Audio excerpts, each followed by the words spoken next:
Bueno, estoy seguro, casi seguro, de que la gran mayoría de los que estamos aquí hemos sido víctimas o victimarios de enseñanzas incorrectas, de actitudes incorrectas que nos han llegado a lastimar o que han llegado a ser una piedra de tropiezo para nosotros. Permítame tantito, hermanos, creo que hay un detalle, errores técnicos. Mientras saludo a los hermanos que nos están observando a través de la transmisión. Bien, pues bueno, ahora sí, vamos a empezar de a de veras.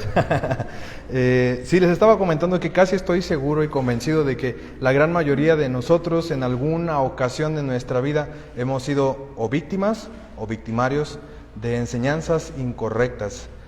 Tal vez nos habrán enseñado algo que no tenía un sustento en las Escrituras, o algo que una persona creía, o nos han impuesto alguna carga adicional que no corresponde a las enseñanzas de la Biblia.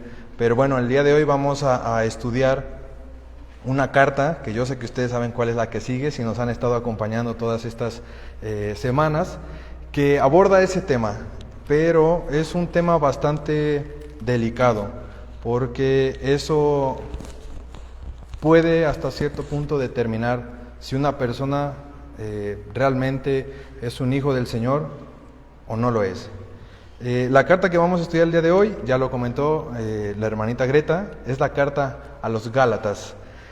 Y quisiera preguntarles, que creo que es bastante obvio, porque sé que ustedes han estudiado esta carta, ¿quién escribió, antes de que Dieguito me gane, si no es que ya me ganó? Quiero que alguien de ustedes me pueda decir quién escribió esta carta. No se amontonen, hermanos. El apóstol Pablo. Estamos estudiando hasta ahora las cartas paulinas, ¿no? ¿Cómo sabemos que es el apóstol Pablo el que escribió esta carta? Porque lo menciona en el primer capítulo, en el versículo 1. Dice: Pablo, apóstol, no de hombres ni por hombres, sino por Jesucristo y por Dios el Padre, que lo resucitó de entre los muertos.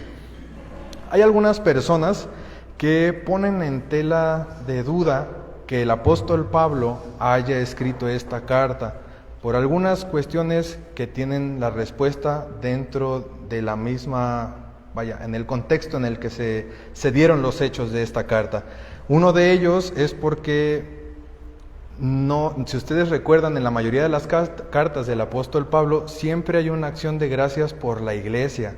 Hermanos, yo le doy gracias a Dios por ustedes, por su amor, por su perseverancia, etc. Y otra es por la parte final de la carta, que también ustedes recordarán, en la gran mayoría de las cartas del apóstol Pablo siempre: hermanos, este hermano les envía saludos, salúdenme a los hermanos de tal lugar. Y son aspectos muy característicos que hace el apóstol Pablo cuando él escribe una carta. Sin embargo, pues bueno, hay algunas cuestiones que sí podrían justificar el hecho de que se hayan omitido estos dos detalles, que no necesariamente deben estar en todas las cartas, ¿no? Simplemente en esta la omitió, y hay una razón muy importante que vamos a ir viendo poco a poco. Ahora, quisiera comentarles lo siguiente, tal vez un contexto breve. El apóstol Pablo, en el capítulo, tenemos evidencia interna y está en el libro de los Hechos. Galacia no es una ciudad, no es como Tesalónica, es una ciudad. Éfeso es una ciudad a quien Pablo escribió una carta. Roma es una ciudad, pero Galacia es una zona a donde Pablo dirigió esta carta, y está compuesta por varias ciudades. Está ubicada en Asia Menor, y esta zona él la recorrió durante su primer viaje misionero. Algunas de las ciudades que pertenecen a la zona de Galacia o al área de Galacia, a Galacia en general, puede ser Antioquía de Pisidia, Perge, Iconio, Listra, Derbe, entre algunas otras, en las que Pablo en su primer viaje misionero fundó iglesias. Entonces, eso tiene su contexto, lo tenemos en el libro de los Hechos, está en el capítulo 13 y capítulo 14. Sí es importante que nosotros sepamos, porque esto justifica el hecho de que Pablo no haya enviado saludos al final de su carta, porque bueno, era una carta que se iba a leer por varias iglesias, no por una en específico. Pues sí, creo que iba a estar más grande la parte de los saludos que el contenido de la carta, ¿no? Entonces, bueno, esa es una de las razones por la que eso apunta a que la carta sí es sí o sí del apóstol Pablo. Ahora bien, la fecha, ¿en qué fecha se escribió la carta a los Gálatas? Aproximadamente, y sabemos que siempre es un aproximado, no tenemos con certeza la fecha en la que se escribió, es en el año 50 después de Cristo. En el año 50, casi a finales del año 50, se llevó a cabo un evento muy importante que también se menciona en el libro de los Hechos, Hechos capítulo 15, el Concilio de Jerusalén. En este concilio abordaron el tema específico que voy a mencionar más adelante en la carta a los Gálatas. Si quieren, alguna persona de ustedes que pueda leer Hechos capítulo 15, versículo 1. Entonces algunos que venían de Judea enseñaban a los hermanos: si no os circuncidáis conforme al rito de Moisés, no podéis ser salvos. Esta era una enseñanza que se estaba propagando en la zona de Galacia, y es el tema que aborda principalmente la carta a los Gálatas. ¿Cuál era la enseñanza? Que para poder ser salvos tenían que circuncidarse, y ustedes saben lo que implica circuncidarse, ¿cierto? Era guardar toda la ley, es decir, hacer a un lado a Cristo y buscar la salvación por las obras de la ley y no por el sacrificio de Cristo. Entonces, este capítulo, del capítulo 15, menciona que se reunieron todos los hermanos que estaban en aquella época. Entre ellos estaban los apóstoles, y también estaba Pablo, y también estaba Bernabé. Ellos, tanto Pedro como Jacobo, el hermano del Señor Jesús, hablaron acerca de el Evangelio, y también Pablo mencionó qué era lo que ellos le predicaban, tanto él como Bernabé, qué era lo que ellos le predicaban a los gentiles. Entonces, por esa razón, ellos redactaron una carta y la enviaron a todas las iglesias que están en el área de Galacia, en contraparte o como respuesta a lo que se menciona en el capítulo 1 sobre esa enseñanza que estaba circulando en aquella zona. Entonces, como Pablo no menciona nada de eso en esta carta a los Gálatas, por eso es que la carta a los Gálatas se escribió un poco antes de lo que se narra en Hechos capítulo 15 sobre el concilio de Jerusalén, porque si hubiera sido después, lo más seguro y probable es que el apóstol Pablo hubiera mencionado qué era lo que se había llevado a cabo en el concilio de Jerusalén. Entonces, solamente es un aproximado, hermanos. Entre el año 50 puede ser un poco antes o un poco después. Ahora bien, ¿cuál es el género literario de esta carta? Ya vimos hace 15 días una carta que tiene este mismo género literario. No sé si Dieguito ya me traicionó. Ok, gracias. Hace 15 días vimos una carta que tiene comparte este mismo género literario que Gálatas. Así que quisiera saber si alguien sabe. Nada más quiero darles una pista. Pues es una epístola, pero hay otra palabra que se agrega. Doctrinal, ok. Sí, pero hay algo más. ¿Nadie? ¿Una carta de reflexión? Sí, es una carta, es una epístola.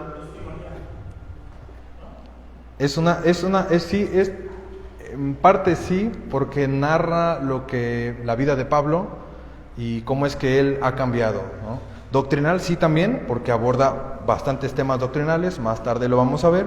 Sin embargo, es una epístola correctiva, porque yo lo platicaba con el pastor y La carta a los Gálatas es la carta más severa que ha escrito el apóstol Pablo, no solamente por el tema que aborda, sino porque cuando uno lee la carta a los Gálatas, uno percibe, como cuando usted lee los mensajes que le mandan por el WhatsApp o por redes sociales, que te escriben en mayúsculas y, ay, me estás gritando, me pones un punto, ay, qué cortante. No, cuando uno lee la carta a los Gálatas, uno puede percibir la desilusión, la frustración, hasta cierto punto el enojo del apóstol Pablo por lo que estaban viviendo y permitiendo los Gálatas en sus iglesias, en sus congregaciones, en sus vidas.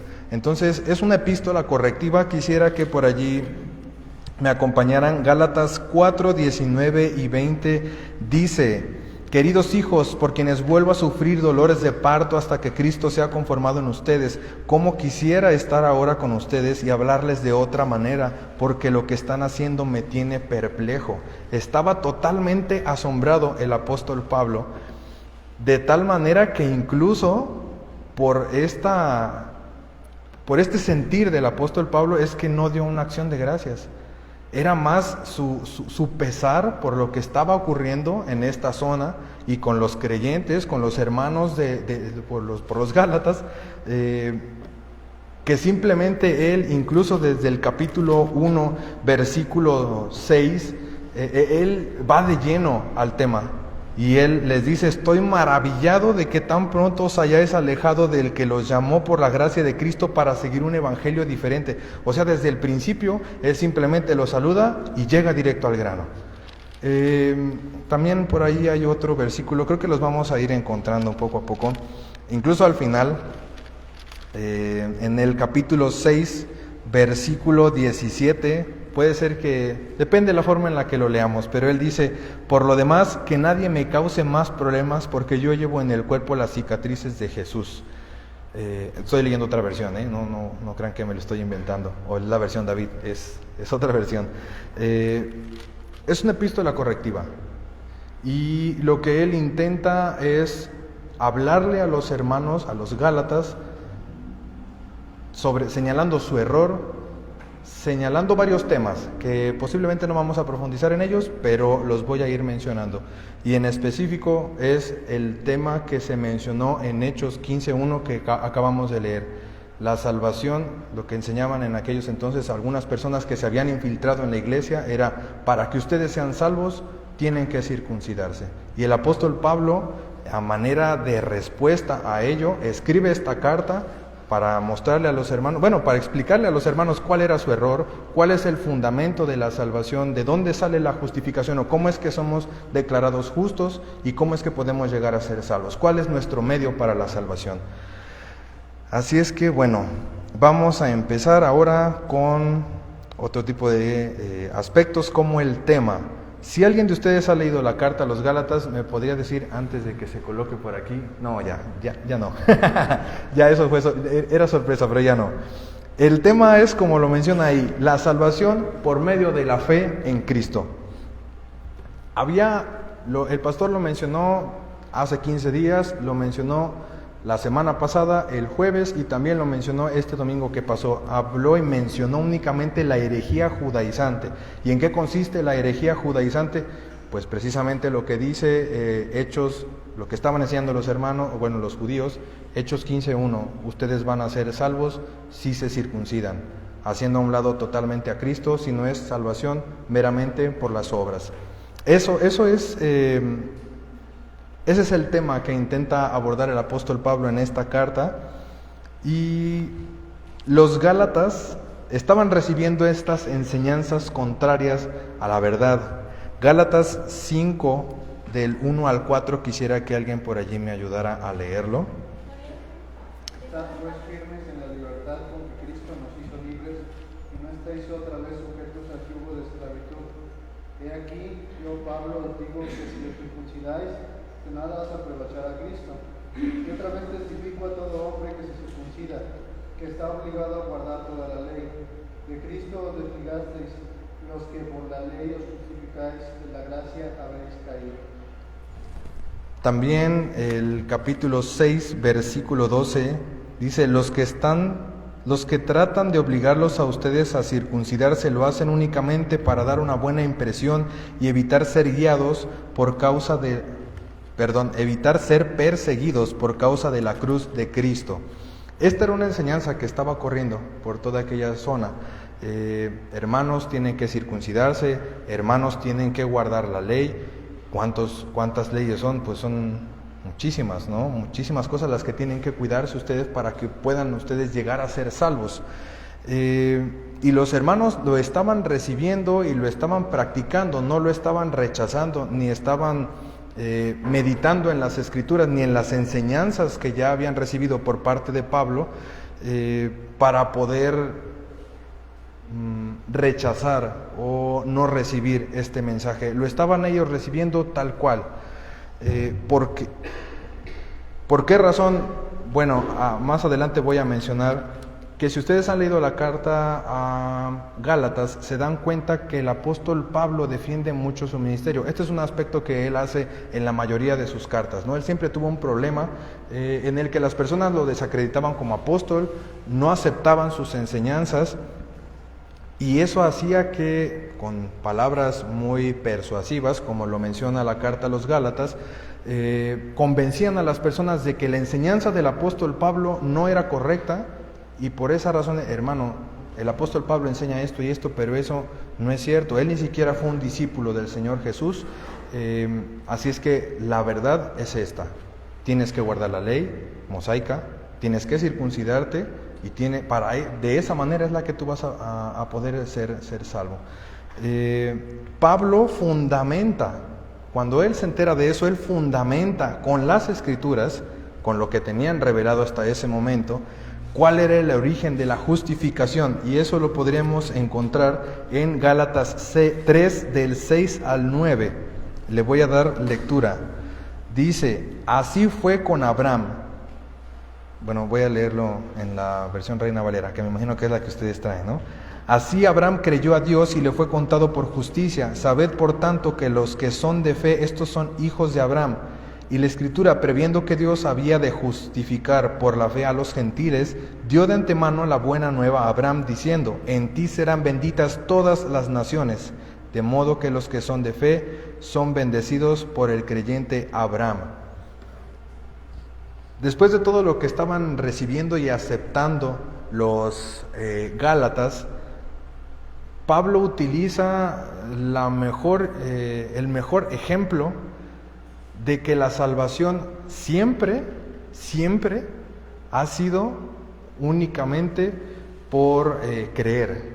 Porque lo menciona en el versículo 6 del capítulo 3, Abraham creyó a Dios y le fue contado por justicia. Hermanos, cuando Abraham le creyó a Dios y le fue contado por justicia, ¿había ley? ¿Había una ley en ese entonces?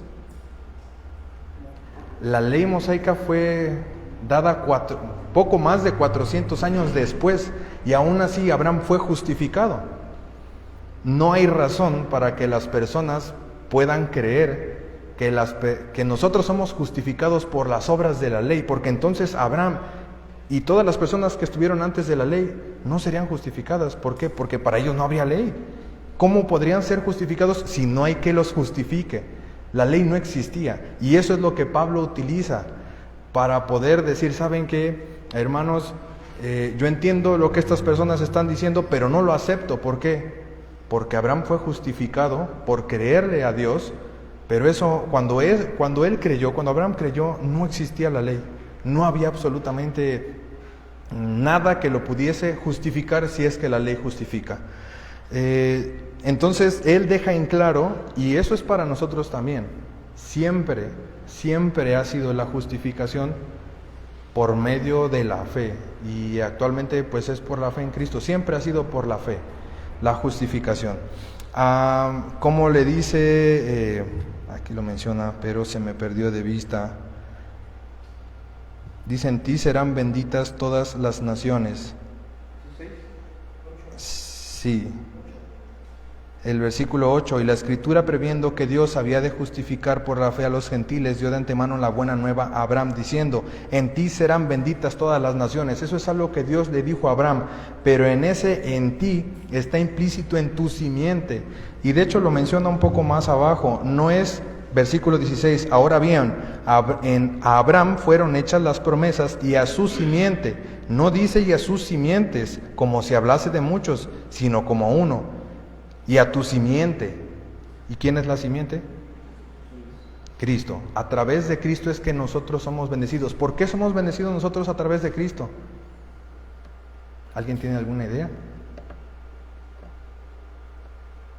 Porque a través de su obra nosotros obtuvimos el perdón de nuestros pecados y somos declarados justos y tenemos acceso al Padre. Siempre, hermanos, por favor no tengan en su mente la idea mínima, porque ya lo hemos estudiado incluso los miembros de esta iglesia, cuando abordamos el tema de los primeros rudimentos, que es lo primero que nosotros vemos, específicamente cuando abordamos el arrepentimiento de obras muertas. Absolutamente nada de lo que nosotros podamos hacer va a hacer que Dios nos haga, ninguna de nuestras obras hará que seamos más puros, que seamos aceptados por Dios. Todo el tiempo, desde el Génesis y hasta nuestra actualidad, la justificación y la salvación siempre ha sido únicamente por la fe en Cristo.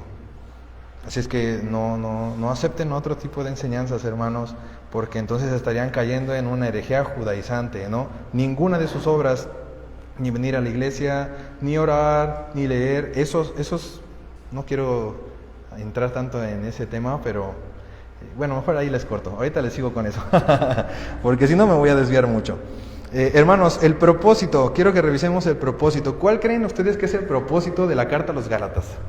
Si el tema es la salvación por medio de la fe en Cristo, ¿cuál sería el propósito? Ya ustedes conocen cuál es el contexto, saben a quién se dirige, saben cuál es la situación que estaba ocurriendo. Estaba habiendo falsas enseñanzas acerca de que la salvación es por obras y tenían que circuncidarse. ¿Cuál creen ustedes que sería el propósito de esta carta, si es correctiva?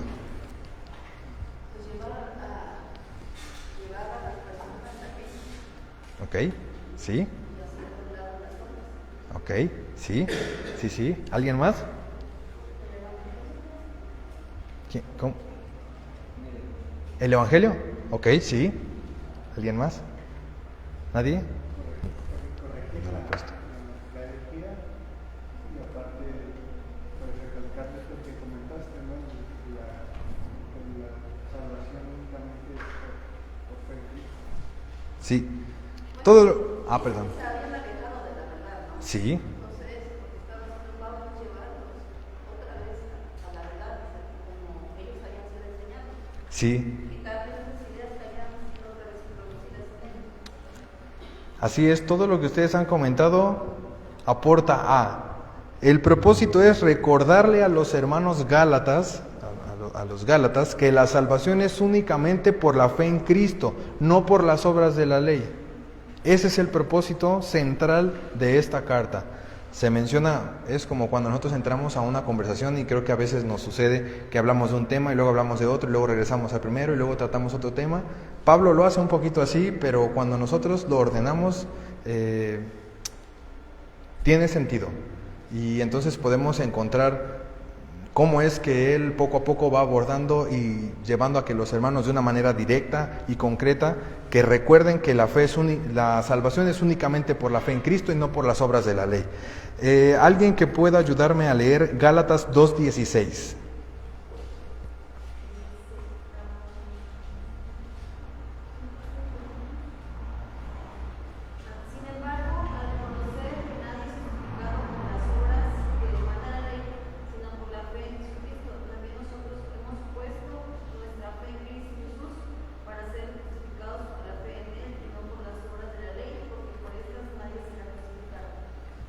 Exacto, gracias. Vuelvo a dar lectura al mismo pasaje. Sin embargo, Reina Valera. Sabiendo que el hombre no es justificado por las obras de la ley, sino por la fe en Jesucristo, nosotros también hemos creído en Jesucristo para ser justificados por la fe en Cristo y no por las obras de la ley, por cuanto por las obras de la ley nadie será justificado. Creo que en este versículo lo recalca una y otra vez, y creo que eso es suficiente como para que pudieran cambiar su forma de pensarlo, ¿no? Además del fundamento y de los antecedentes que ya había dado, que lo mencionara nuevamente era ya para que ellos pudieran aterrizar esa idea que Pablo quería darles. Ahora, Gálatas 13, del 11 al 14, dice lo siguiente: y que por la ley ninguno se justifica para con Dios es evidente, porque el justo por la fe vivirá, y la ley no es de fe, sino que dice: el que hiciere estas cosas vivirá por ella. Cristo nos redimió de la maldición de la ley, hecho por nosotros maldición, porque está escrito: maldito todo el que es colgado en un madero, para que en Cristo Jesús la bendición de Abraham alcanzase a los gentiles, a fin de que por la fe recibiésemos la promesa del Espíritu. No sé si ustedes recuerdan que hace un par de meses compartí acerca de Habacuc. Y en Habacuc es donde se menciona esta frase que nuevamente el apóstol Pablo retoma. Primero lo menciona en Romanos, lo menciona en Gálatas, lo menciona también en Hebreos. ¿Por qué es importante destacar este pasaje de el justo por la fe vivirá? En aquel entonces, cuando lo escribe, cuando Dios se lo dice a Habacuc, es por un error, por una idea incorrecta que tenía Habacuc, de que él, por ser judío y por ser un sacerdote y por servir al Señor y por guardar la ley, iba a ser salvo. Pero el Señor le responde en Habacuc 2, capítulo 4, se me acaba de ir el versículo, pero yo sé que ustedes lo conocen. No es cierto, lo voy a buscar de rapidito. El 2.4, aquel que está envanecido, aquel que... Ahorita lo encontramos, hermano. He aquí que aquel cuya alma no es recta se enorgullece, mas el justo por su fe vivirá.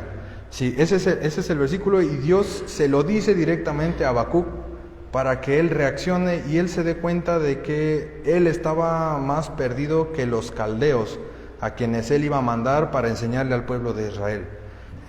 Y él les dice: ¿sabes qué? No son tus obras las que te van a salvar, nada más es tu fe. Pablo utiliza esta porción y la recupera para dar a entender que así ha sido siempre. Vaya, es otra vez la fundamentación que utiliza el apóstol Pablo para recalcar que siempre ha sido de esa manera. No es por las obras de la ley, es por la fe en Cristo. El capítulo 6, versículo 15 de Gálatas dice: para nada cuenta estar o no circuncidado, lo que importa es ser parte de una nueva creación. La motivación del apóstol Pablo para escribir esta carta era que los hermanos pudiesen salir de su error. Y no es un error cualquiera, hermanos. Realmente esto es algo bastante delicado, es un tema no es complejo, es sencillo, y está aquí en la Escritura, nosotros lo tenemos, gracias a Dios, pero actualmente también existen muchas iglesias y personas que enseñan que se tiene que guardar la ley para poder ser salvos, cuando realmente no es así. Y lo que motivó a Pablo, o el propósito por el que lo escribió, era poder erradicar esta idea. Y quisiera rápidamente solo mencionar qué es lo que menciona Hebreos al respecto. Tenemos bastante de dónde agarrar para poder mencionar algo sobre ello. Hebreos 10, voy a darle lectura, versículos 26, 27 y 29. Dice: si después de recibir el conocimiento de la verdad pecamos obstinadamente, ya no hay sacrificio por los pecados, solo queda una terrible expectación de juicio, el fuego ardiente que ha de devorar a los enemigos de Dios. ¿Cuánto mayor castigo piensan ustedes que merece el que pisotea al Hijo de Dios, que ha profanado la sangre del pacto por la cual había sido santificado, y que insulta el Espíritu de la gracia? En esta porción simplemente nos deja claro que cualquier persona que peca, y eso es dudar de Cristo, de que Él es Hijo de Dios y de que a través de Él somos salvos, es pecado, hermanos. Hay algunos grupos, algunas iglesias que esto es lo que enseñan. No quisiera decir nombres, pero creo que ustedes se les ha de venir a la mente algunos que guardan los sábados, que se abstienen de comer algunas cosas, que establecen leyes y reglas que en la Biblia no se mencionan y te dicen, ¿sabes qué? Si haces esto vas a ser santo o vas a ser santificado, o si haces esto vas a justificarte o vas a ser más aceptado delante de Dios, cuando realmente no es así. Ahora bien, regresando otra vez a la carta a los Gálatas, solo quería mencionar eso un poco. Era necesario que el apóstol Pablo enviara esta carta, aunque es bastante dura, porque incluso dice, sé que ustedes recordarán, Gálatas insensatos, ¿quién los ha hechizado? O ¿quién los ha embrujado? La palabra, no sé cuál sea la original, pero sé que tiene muchas traducciones y se utilizó la más suave, la que podría decir como la menos fuerte, para que nosotros pudiéramos leerla sin ningún problema. Era necesario. Pablo se sentía alarmado por el pensamiento y por todo lo que estaban aceptando ellos como norma de vida, y era necesario que Pablo enseñara esto para poder rescatarlos de su error y que otra vez ellos regresaran a Cristo. Vamos a revisar la estructura de la carta a los Gálatas. Toca bastantes temas, pero no quisiera entrar como mucho a detalle en todos ellos. En esta estructura lo primero que podemos encontrar es la salutación. Y eso abarca del capítulo 1, del versículo 1 al versículo 5, en el que él simplemente da su saludo, como es habitual en todas las cartas. Del capítulo 1, del versículo 6 al versículo 9, Pablo muestra su sentir ante la situación, además de algunos destellos en otras porciones y pasajes y versículos de esta carta. En él menciona cuál es su preocupación. Dice, estoy maravillado de que tan pronto os hayáis alejado del que los llamó por la gracia de Cristo para seguir otro evangelio diferente. No que haya otro evangelio, sino que hay algunos que les perturban y quieren pervertir el evangelio de Cristo. Después de lo que les acabo de comentar, hermanos, yo sé que tal vez a veces puedo confundir un poco a las personas, porque yo también tengo ideas y no puedo expresarlas con mucha claridad, pero después de todo lo que les he mencionado sobre el contexto, lo que estaban pasando los hermanos, lo que estaban aceptando, cuál es la implicación de ello, ustedes no estarían en una situación similar. Si ustedes le predicaran a alguna persona que ustedes conocen y le hayan dejado en claro cómo es que ellos pueden ser salvos, y que ellos decían, ¿sabes qué? Sí creo lo que me estás diciendo, pero voy a ir hacia acá, ¿no? Yo sé que la palabra nos lleva, el Espíritu nos lleva a hablar en amor a una persona, y incluso en esta misma carta menciona a ustedes que son espirituales y encuentran a una persona que está en pecado, restáblenle con espíritu de mansedumbre. Creo que sí era una situación bastante delicada, porque los hermanos estaban negando la eficacia de Cristo, la eficacia de su obra, de su sangre, de su poder. Estaban negando lo que Dios había planeado. Y si nosotros quitamos del cristianismo a Cristo, pues ni siquiera nos llamaríamos cristianos para empezar, pero no tendríamos medio para poder llegar al Padre. No habría ninguna forma. Él mismo lo dijo, yo soy el camino, la verdad y la vida. ¿Dijo ¿alguien viene al Padre y no es por mí? No, él dijo, nadie puede venir al Padre si no es por mí, si no es por lo que yo hice, por lo que yo voy a hacer y lo que ya hizo. En el capítulo 1 del versículo 10 al capítulo 2, versículo 21, Pablo hace una defensa de su ministerio. Y eso lo deja en claro incluso desde los primeros versículos. Como les comenté, había muchos hermanos que estaban oponiéndose a los mensajes o al mensaje, al evangelio de la verdad que predicaba el apóstol Pablo, y lo desacreditaban totalmente como apóstol. Él mismo lo dice en el versículo 11, del versículo 11 en adelante, del capítulo 1. Mas os hago saber, hermanos, que el evangelio anunciado por mí no es según hombre, pues yo ni lo recibí ni lo aprendí de hombre alguno, sino por revelación de Jesucristo. Porque ya habéis oído acerca de mi conducta en otro tiempo en el judaísmo, que perseguía sobremanera a la iglesia de Dios y la asolaba. Si recuerdan ustedes lo que se narra acerca de Pablo en Hechos, en el libro de Hechos, ¿no? Capítulo 9, capítulo 10, incluso cuando sucede el martirio de Esteban, a los pies de quién ponen las ropas de Esteban, a los pies de Saulo. Él mismo dice, y en el judaísmo aventajaba a muchos de mis contemporáneos en mi nación, siendo mucho más celoso de las tradiciones de mis padres.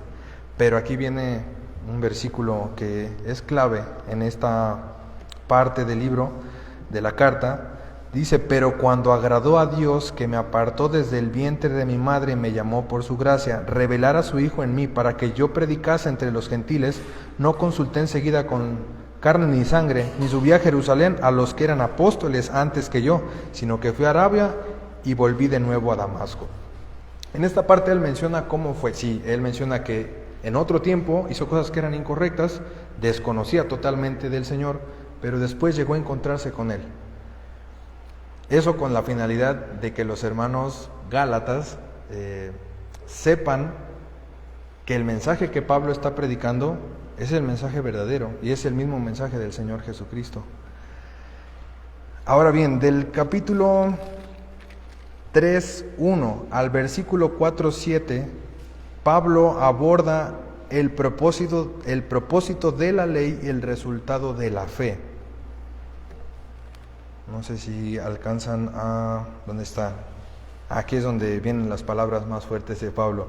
Dice, oh Gálatas insensatos, ¿quién os fascinó para no obedecer a la verdad, y a vosotros ante cuyos ojos Jesucristo fue presentado claramente entre vosotros como crucificado?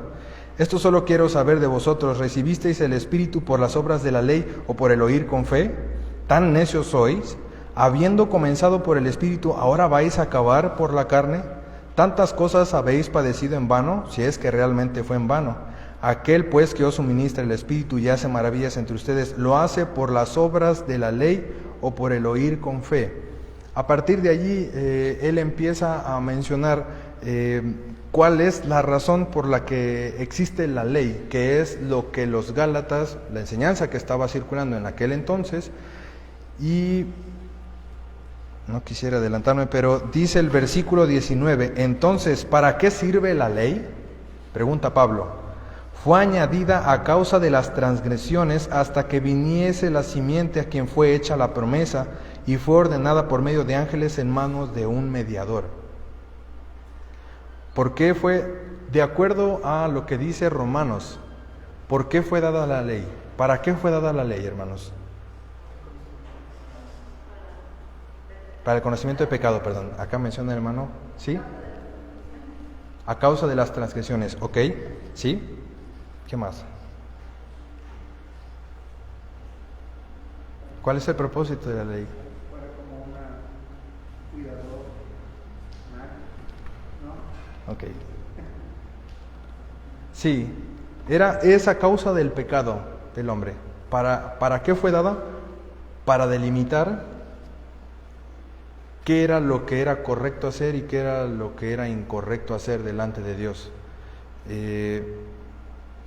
Y en contraparte le empieza a mencionar cuál es el resultado de la fe. Quisiera que me acompañaran, dice capítulo 3, versículo 22, pero la Escritura declara que todo el mundo es prisionero del pecado, para que mediante la fe en Jesucristo lo prometido se le conceda a los que le creen. Antes de venir esta fe, la ley nos tenía presos, encerrados hasta que la fe se revelara. Así que la ley vino a ser nuestra guía encargada de conducirnos a Cristo para que fuésemos justificados por la fe. En esta parte sí es importante destacar que, como lo menciona el versículo 13, antes de venir la fe, la ley nos tenía presos, encerrados hasta que la fe se revelara.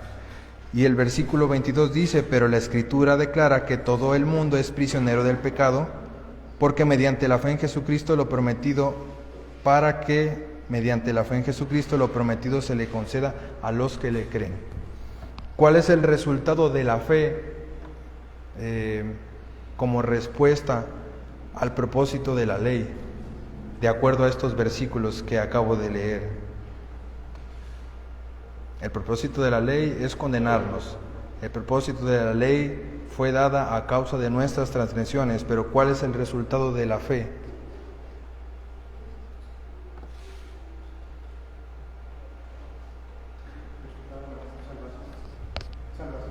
La salvación.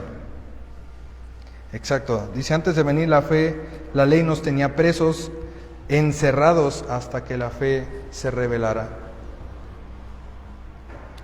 Ahora bien, de las últimas porciones en las que se aborda este libro, esta carta, del capítulo 4, del versículo 8 al 31, Pablo expresa una preocupación por los Gálatas y realiza una exhortación.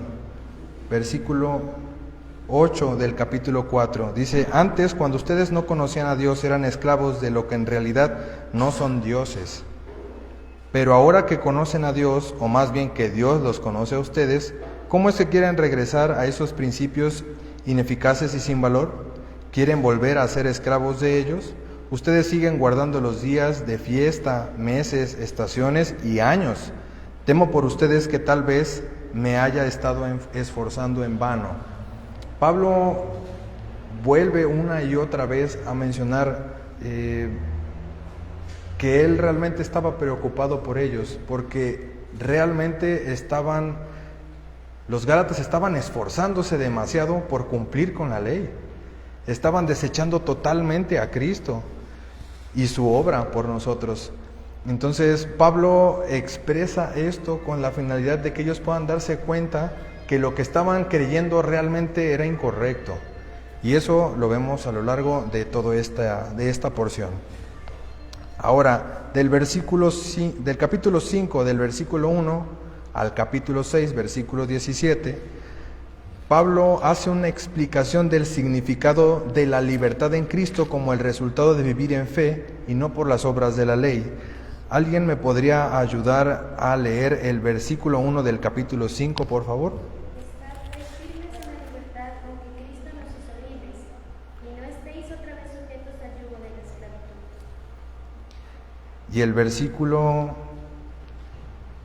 13, 14 y 15. No, 13 y 14, por favor. Porque vosotros, hermanos, a libertad fuisteis llamados, solamente que no uséis la libertad como ocasión para la carne, sino servíos por amor los unos a los otros. Porque toda la ley en esta sola palabra se cumple: amarás a tu prójimo como a ti mismo. Pablo empieza en esta porción a mencionar, como lo leyó la hermanita Greta: estad pues firmes en la libertad con que Cristo nos hizo libres. Cristo nos ha hecho libres. ¿De qué nos ha hecho libres Cristo? De la maldición de la ley. ¿Ok? Y en el capítulo 13 y 14 menciona: hermanos, fueron llamados, lo estoy parafraseando, no lo estoy leyendo. Hermanos, ustedes fueron llamados a libertad, pero no deben de utilizar esa libertad por la que Cristo los ha llamado para cuestiones carnales. Y menciona el versículo 14, considero que es algo súper importante para que nosotros también lo tengamos presente, porque toda la ley en una sola palabra se cumple: amarás a tu prójimo como a ti mismo. Creo que esa es una parte que es vital para el creyente, porque cuando en muchas iglesias empiezan a hablar sobre la libertad que tenemos en Cristo, haciendo un mal uso de las Escrituras, lo toman para hacer cosas que son incorrectas, y empieza a haber un desorden dentro de la iglesia que también podría incluso llegar a ser pecado. Algunas personas empiezan a hacer un espectáculo o un show dentro de la congregación, deja de rendirse culto a Dios y empieza a rendirse un culto a las personas, en donde incluso ellos mismos llegan a percibirse como seres celestiales. Pero también, como lo menciona Pablo en el libro, en la carta a los Romanos, en el capítulo 14, aborda este tema sobre el amor. Hermanos, si no tienes que recibir al débil en la fe, no para contender sobre opiniones con él, y lo que tú percibas o lo que para ti no es algo que te condena, que bueno, que no es así, para él sí lo es, pero no debes de hacerlo por amor a tu hermano, para que no seas piedra de tropiezo para él. Entonces eso es lo que menciona en esta parte. Sí somos libres, hermanos. Cristo nos ha hecho libres, pero no es para que nosotros vivamos de una manera desordenada en lo absoluto. Cristo no es el que nos lleva nos da permiso. No es que nos dé el Señor permiso para pecar. Nosotros somos libres, eso es un hecho, pero debemos de tener presente que antes debemos amar a nuestro prójimo y debemos guiarnos en rectitud, cuidando el bien de nuestros hermanos. Y bueno, en el capítulo 6, versículo 18, es únicamente la despedida. La despedida creo que es la más corta de todas las cartas que ha escrito el apóstol Pablo, y es todo lo que menciona en su carta como parte de la estructura. Ahora bien, sobre los temas teológicos, hay bastantes temas y bastantes puntos que uno puede rescatar, pero vamos únicamente a centrarnos en algunos que son como muy específicos. El primero de ellos es la teología. ¿Y qué se habla acerca de Dios? Si ustedes recuerdan, la teología es el tratado o el estudio acerca de Dios.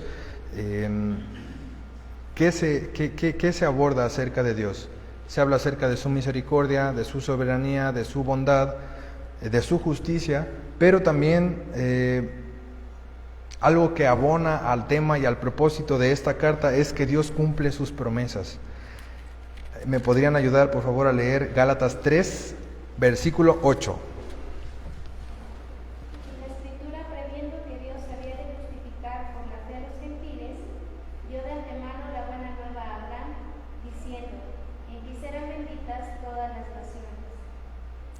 Dios hizo una promesa a Abraham y dijo que en él iban a ser benditas todas las naciones, en su simiente. ¿Qué dice el versículo 16 del capítulo 3? Ahora bien, a Abraham fueron hechas las promesas y a su simiente. No dice y a las simientes, como si hablase de muchos, sino como de uno, y a tu simiente, la cual es Cristo. Ok.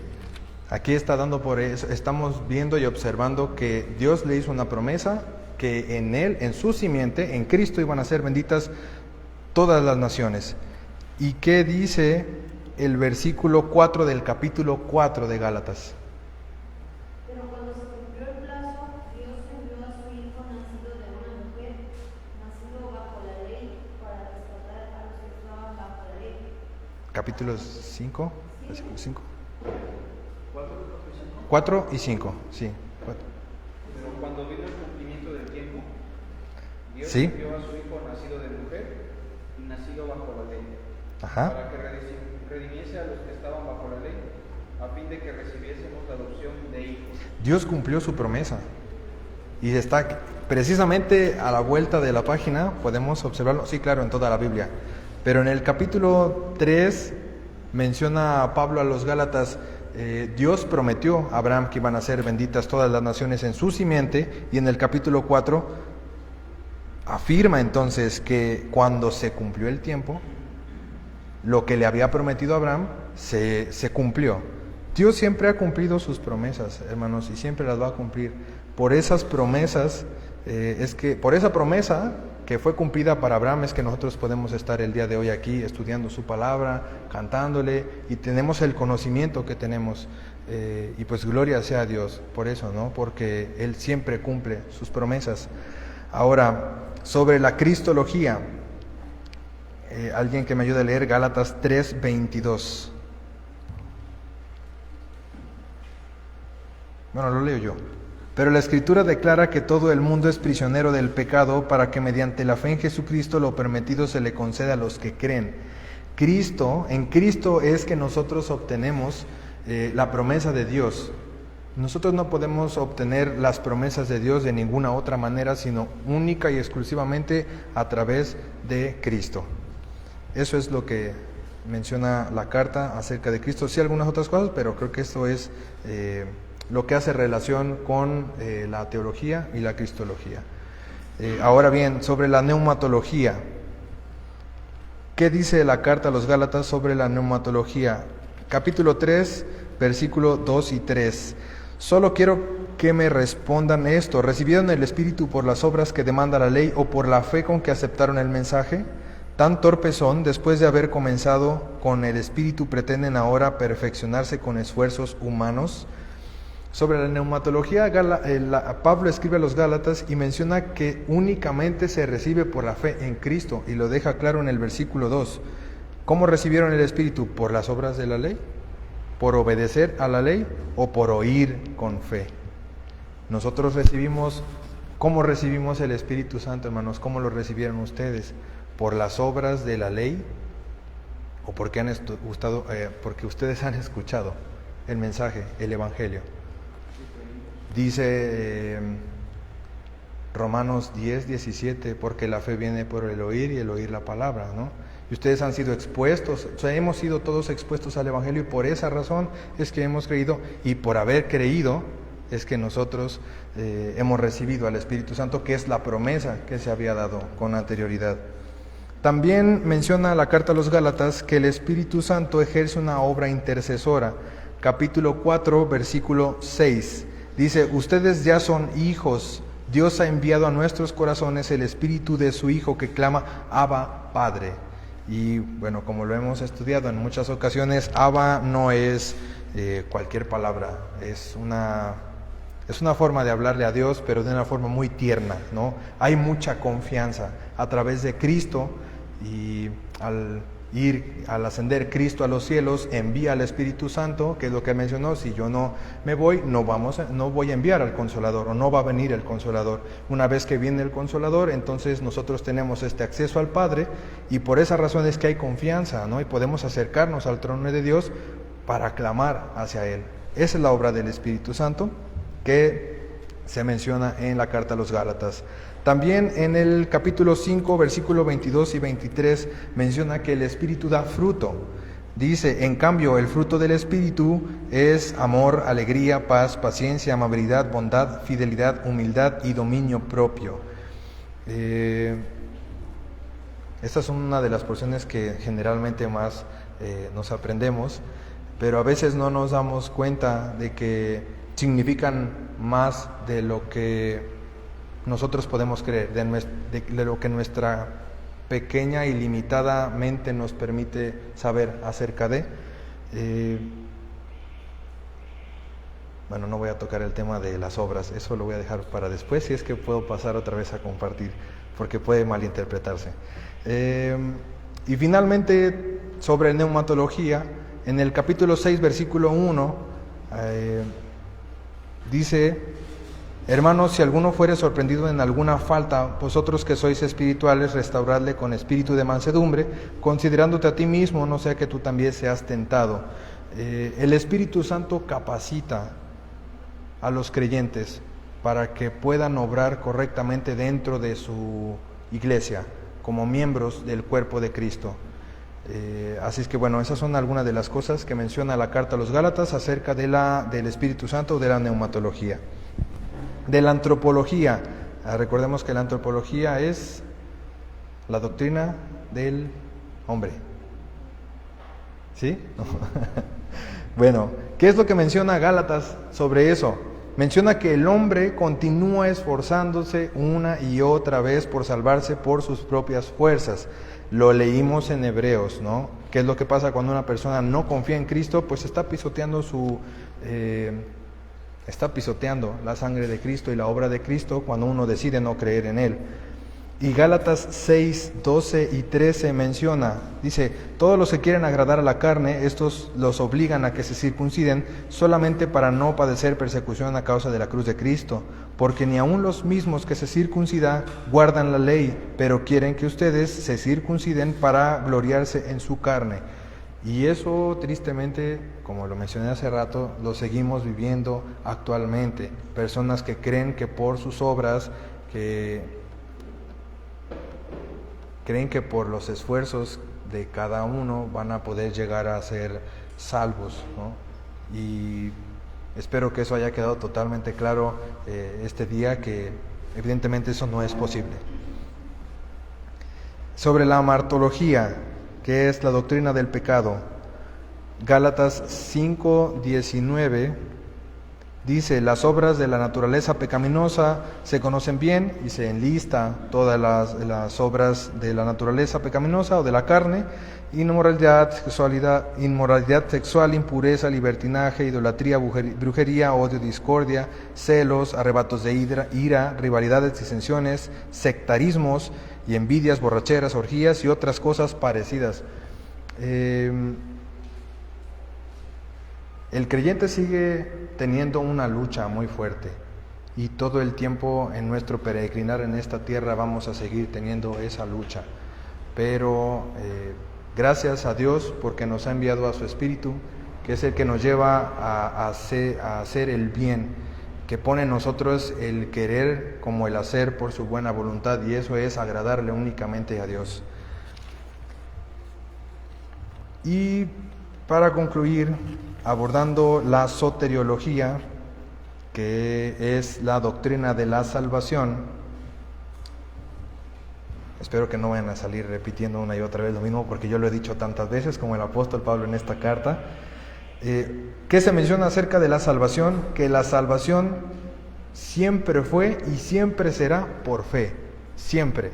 Nunca ha sido ni será jamás por obras. Ya leímos esos versículos, ¿no?, al respecto. También menciona que la función de la ley, como también lo mencionamos hace unos momentos, es guiarnos a Cristo. La función de la ley es guiarnos a Cristo. ¿Para qué? Pues para que por las obras de la ley nadie pueda ser salvo. Es Gálatas 3, 23 y 24. Antes de venir esta fe, la ley nos tenía presos, encerrados hasta que la fe se revelara. Así que la ley vino a ser nuestra guía, nuestro ayo, para llevarnos a Cristo, a fin de que fuésemos justificados por Él. Como nosotros no podemos ser justificados por las obras de la ley, eso nos lleva a centrarnos en Cristo, la única persona, y que jamás ha existido ni jamás existirá, que pueda cumplir absolutamente toda la ley. Y también habla sobre la soteriología en el capítulo 6, versículo 15, sobre la regeneración. Dice, y lo leímos hace unos momentos, para nada cuenta estar o no circuncidados, lo que importa es ser parte de una nueva creación. Y eso es lo que nosotros experimentaremos durante toda nuestra vida, ¿no? Este proceso de santificación en el que el Señor nos está enseñando constantemente su verdad para que nosotros podamos crecer a su imagen y semejanza. La actitud de Pedro en Gálatas sí era digna de condenarse, porque sé que esa parte no la abordé. En el capítulo 2 se menciona cuando Pablo reprende duramente a Pedro.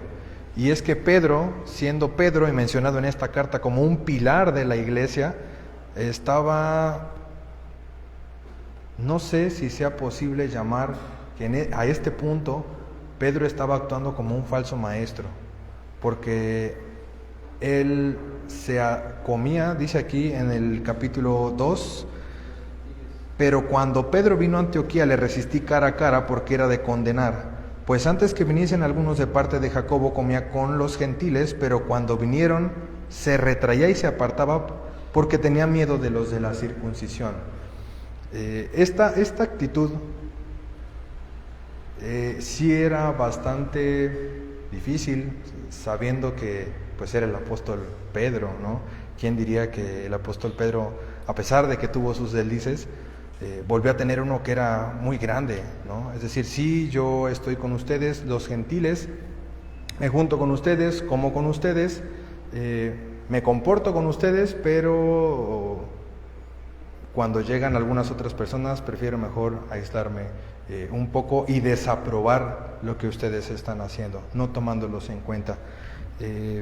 Este es un tema que es bastante complicado, pero debemos pedirle al Señor que nos dé sabiduría para actuar como lo dice en el capítulo 6, versículo 1, hermanos, si alguno fuere sorprendido en alguna falta, vosotros que sois espirituales, restaurarle con espíritu de mansedumbre, considerándote a ti mismo, no sea que tú también seas tentado. Debemos pedirle al Señor sabiduría para que nos guíe a poder enseñarnos unos a otros, y también a poder exhortar a un hermano si es que conocemos a alguien que aún considera que es justificado por las obras de la ley o por cualquier tipo de obra que no sea Cristo. Sí es importante que nosotros actuemos como Cristo, iba a decir como Pablo, pero como Cristo, exhortando a nuestros hermanos y considerando que nosotros en algún momento podríamos también vivir una situación como esta. Gracias damos a Dios por sobre todas las cosas, por su palabra, y gracias damos a Él porque a través de su obra y de su sacrificio nosotros solamente debemos depositar nuestra fe en Él para poder ser salvos. Y gracias a ello es que nosotros podremos tendremos este acceso al Padre. Vamos a hacer una oración, hermanos. Gracias te doy, Señor, porque tú nos has revelado en tu palabra tu verdad.